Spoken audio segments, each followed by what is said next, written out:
than 5 million Americans have orthodontic treatment every year, and 1 in 5 of those are adults. So before you spend big bucks on braces, you should know that new research has found that the orthodontic treatment you or your child gets now can determine how young you'll look in your 20s, 40s, and even beyond. Dr. Christine Dumas is here to reveal some amazing new technology. Hi, how are you? Nice to see you, Christine. Good to see you too. So the technology of orthodontics, right, has changed dramatically. Why is that?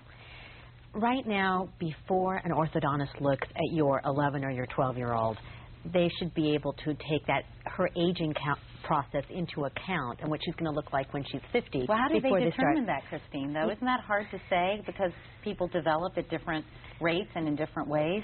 Thanks really to some award-winning work by Dr. David Sarver and Mark Ackerman, you can actually factor that aging process into the equation in a way that orthodontists never have been able to before. And so really now parents have to start thinking about the orthodontist as being the first person who's going to make a determination on how your child is going to age, well or not well, you know, into their 40s, 50s, and beyond. I know you have some examples, so show us what happens as we age in terms of our teeth and our jaw and our mouths, etc. Okay, first thing is you have to take into account that as we get older, our lips are going to change. And so over time, if you think about it, when you're 20... Well, mine have already changed. They're disappearing. But that's a whole different segment, isn't it? No, they're not. But when you're 20, your lips almost look like a diamond, right? So they look, it's almost like a Cupid's bow. And as we get older, it becomes more linear. So all the collagen in the world is going to factor in. It's trying to create the lips of a 13-year-old or a 20-year-old.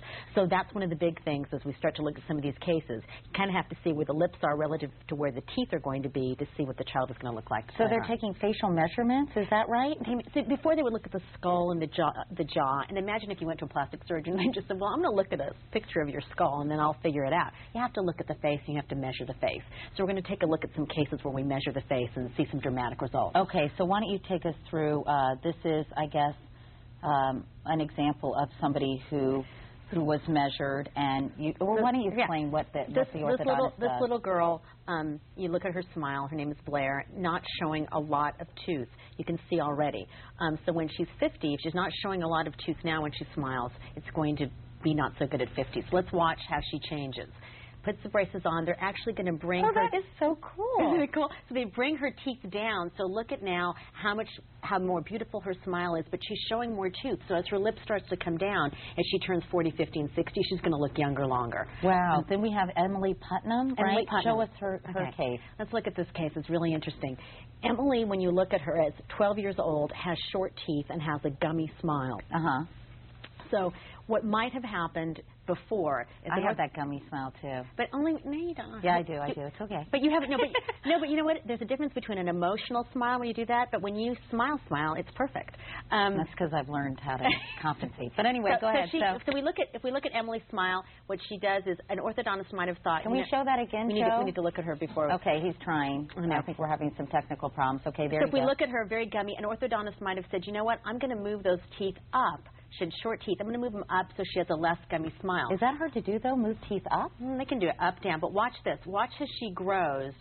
Leave the teeth alone and look at what it's perfect. That is so freaky. It's perfect. This is how they believe she'll look. No, this is how she looks. This is how she looks. Dr. Sarver took her from age 8 to 28. That's the whole thing. The researchers said this is actually what happened. These are not imaginary things. This is her. Okay, because I thought they were predicting what they would look like in the future. This is real her time. Her hair color changed quite a bit. and the doctors had nothing to do with that. Okay. Let's look at the next case. The other thing that happens as we get older, broader is better when you're looking at a smile. All right, so let's think about Julia Roberts. It is? Why is it always better? You know, it's going to support your facial structure better. Broad is really good. Then I'm going to do very good. I know, I'm like broad. So let's look at Kim Busby, this young lady, had a very narrow, restricted jaw. But I think we have Julia Roberts first, don't we? Or, well, okay, we'll go to Kim. All right, Kim's there. You might look at that and say she's got a whole lot of teeth there. What are we going to do with all those teeth, right? Take them out? Absolutely not. What they did, and we can watch as it moves now, they expand her arch and fill in that face, and Kim went to being a model. You look at that smile. Didn't take out any teeth, just expanded her upper arch. She's going to have great lip support as she gets older. Now obviously, some of these teeth have been whitened as well. Is whitening kind of a necessary finishing touch in your view? You know, when we were younger, they'd finish, the teeth would be straight, and you'd walk out, and your parents would see you, they'd be yellow. I mean, they just so now. The expectation is at the end of the case, we want the teeth to be white. So we have a case of a before and after. Yeah, let's take a look at the before and after whitening shot, Joe, if we have that. And in this particular, if you look at it, it's so much easier now. This is at the end of the case, 4 weeks after. They just used white strips on this case, and it's actually, you know, it went from yellow to white, which I think that's what, you know, you want to see at the end result of white teeth. Yeah, as the technology has changed so much with whitening, now they can do, there's the white. I was going to say, I haven't noticed much of a change. But now they can do laser things where but I worry about how your teeth can handle all these whitening agents, and they're completely safe. Completely safe. I mean, what we're looking at here is we're looking at just one treatment after the braces come off. Lots of stuff comes up under the braces. I think the most amazing thing that what this research has shown, though, is what happens with extractions. Before you have an orthodontist extract even one tooth on your child. We have Miss Alabama. Miss Alabama. Okay, can we see that, Joe, Miss Alabama? If we don't have her, but go ahead and explain. If we look at, we have two cases. One, you don't want to take out, if you leave too many teeth in, the mouth is going to look too full. We have another really important case where you don't want to take teeth out, and that's Hillary Stein is the name of the patient we're looking at here. You don't want to take teeth out because you can flatten a person's profile so that they're going to look really, really old at a very young age. So you can actually expand that out where you take her teeth and you turn the scroll. You can actually make her face longer and make her look amazing. In closing, how can you make sure you go to an orthodontist who keeps all these things in mind as he fits you for braces or your children? I think it's really important to ask the orthodontist what's going to happen in terms of your treatment plan at the end of 30 years. How is my child going to look, and what precautions are you going to take?